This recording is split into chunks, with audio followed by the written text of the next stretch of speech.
Pero ¿cuál es la atmósfera que se está viviendo en el país, en la Ciudad de México, después de este acontecimiento? Hoy en La Cultura fue a recoger estos testimonios La Voz de México. Hemos retomado la historia desde las últimas horas del día de ayer, momentos en los que la funeraria mantuvo el libre acceso para quienes quisieron hacer acto de presencia por unos segundos frente al féretro. El amanecer llegó y comenzaron los preparativos para transportar el cuerpo del licenciado Luis Donaldo Colosio Murrieta a su natal Sonora. Sin aglomeraciones, con la familia presente y algunos testigos, un capítulo de los trágicos acontecimientos se cerraba. La vida sigue su curso y retoma poco a poco su ritmo.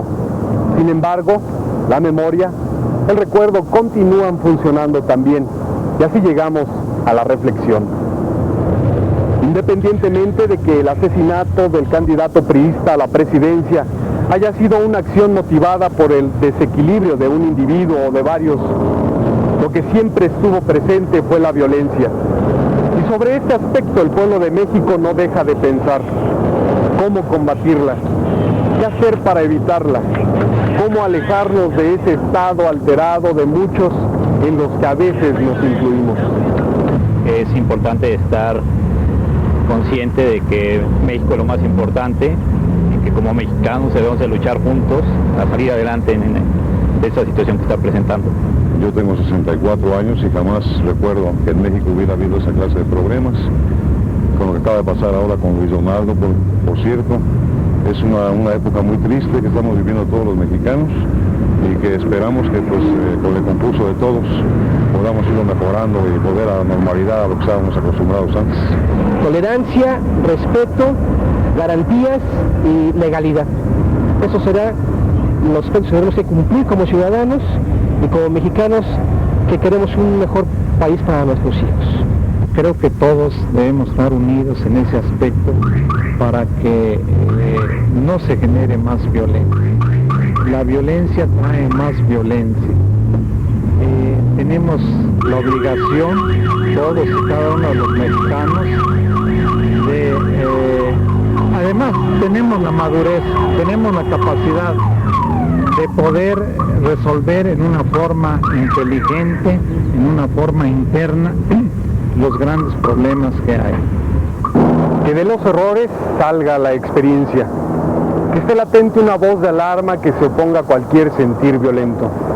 Después de todo, hay que pensar en la simple y sabia lección del refrán que aconseja: más vale maña que fuerza. Que surja entonces en nosotros el ingenio y este se subleve a la actitud violenta. Para hoy en La Cultura, Miguel de la Cruz. Los magnicidios son los crímenes que más huellas han dejado en las sociedades del siglo XX, un siglo especialmente marcado en ese sentido. Magnicidios, vacíos repentinos y colosales que dejan un gran desconcierto, como ocurrió en 1963.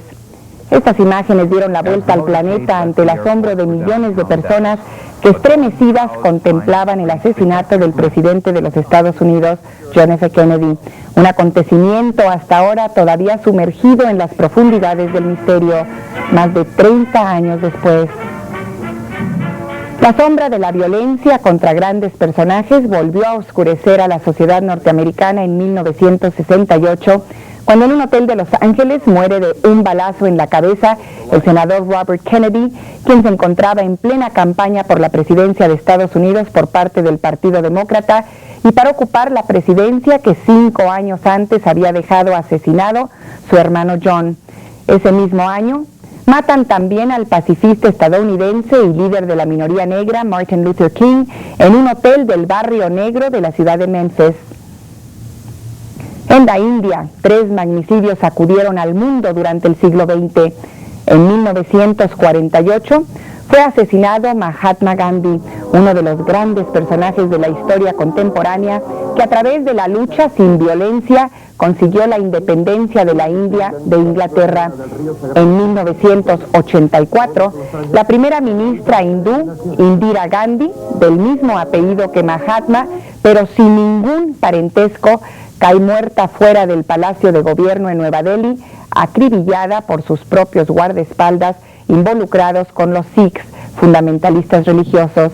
Este asesinato desató una venganza que costó la vida a 3.000 Sikhs, dejando convulsionado ese país. En 1991, el hijo de Indira, Rajiv Gandhi, candidato a primer ministro de la India, es horriblemente asesinado por una bomba en plena campaña política. De este hecho se acusó a los tamiles, otro grupo religioso extremista. En 1981, en Egipto, uno de los grandes líderes del Medio Oriente, Anwar el-Sadat, también fue víctima de sus propias fuerzas armadas durante un desfile militar por sus acercamientos con el gobierno de Israel. En 1983, en Filipinas, el líder opositor Benigno Aquino es muerto a balazos en el aeropuerto de Manila a su regreso del exilio cuando buscaba el poder en su patria. El hecho marcó el principio del fin del gobierno de Ferdinand Marcos.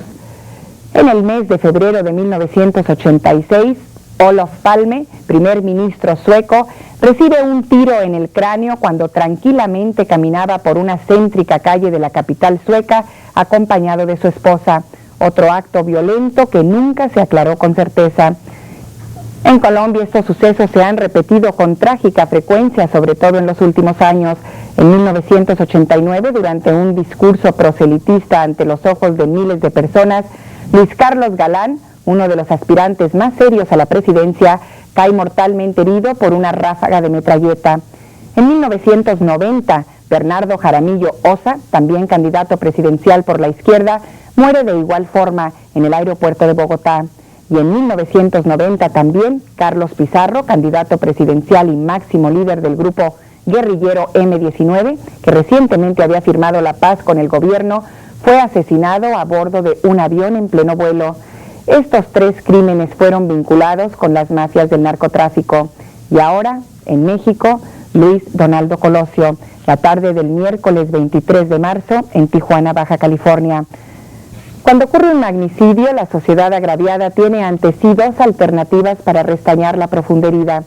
Una es a todas luces reprobable, desatar una espiral aún más violenta que agrave la situación, o responder con el arma juiciosa de la razón, del diálogo, lo cual nos devuelve a nuestra auténtica dimensión humana. Entre la respuesta criminal, como la masacre perpetrada en contra de 3.000 Sikhs tras el asesinato de Indira Gandhi en India, y la serenidad, la unidad en torno de la nación mexicana, nosotros escogemos el camino de la cohesión frente a la adversidad que nos toca vivir ahora. Apelamos a nuestras mejores convicciones, al más alto sentido de compromiso nacional que nos ha distinguido siempre en medio de múltiples crisis y afrentas. Un recuento serio de nuestro pasado nos probará que sabemos sobreponernos incluso a las circunstancias más dolorosas, basados en nuestra dignidad de sociedad responsable y a nuestra disposición pacífica y ecuánime a resolver nuestras diferencias, así como afirmar nuestros lazos comunes. Tolerar que cualquiera entre a perturbarla irresponsablemente.